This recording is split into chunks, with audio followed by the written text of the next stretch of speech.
vegades, quan he agafat el pelatge, la herba dels gitanos, recordeu? M'ho estava avisant, diu, mira com és apegallosa. I algunes d'aquestes plantes són apegalloses, són enganxoses. Aquesta mateixa, la jolibarda o olivarda, que hi ha èpoques tendres en el que s'enganxa. Olivarda s'enganxa. Això en alguns llocs, en determinada època de l'any, s'arreplega per a capturar mosques.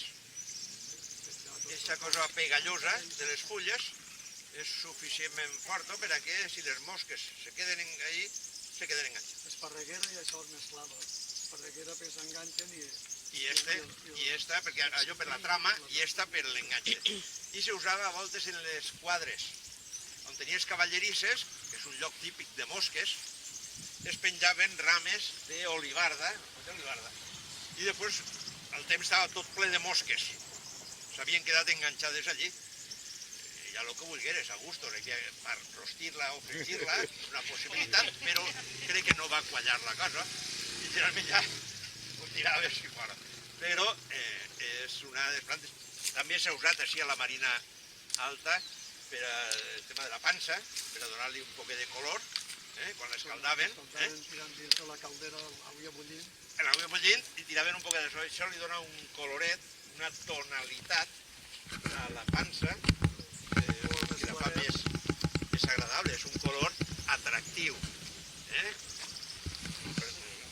Per això un colorat, d'alguna manera. Hi ha un paràsit que pot fer de lluita biològica amb la tomaquera. La xuta de la tomaquera es pot tindre, deixar créixer la ínula viscosa als costats dels camins o proporcionar-les llavors. I si no, tens contra la flor que ataca la tomaquera, com aquesta, la cuta. Sí, una d'aixes. Pot fer de lluita un animal que es cria en les flors de l'olivarda. Es diu olivarda en part perquè un d'aquests paràsits fa una mena d'oliva. Entonces, no és que sigui un olivar ni de lluny, però l'aspecte és d'una oliveta de menudeta. I entonces se li deia olivarda, o jolivarda, o joliverda, totes les variants, normal. I el nom científic, Inula o Ditrygia viscosa, ja ho heu vist. Toque, viscosa, indefinida, com es diu això. Les paraules parlen.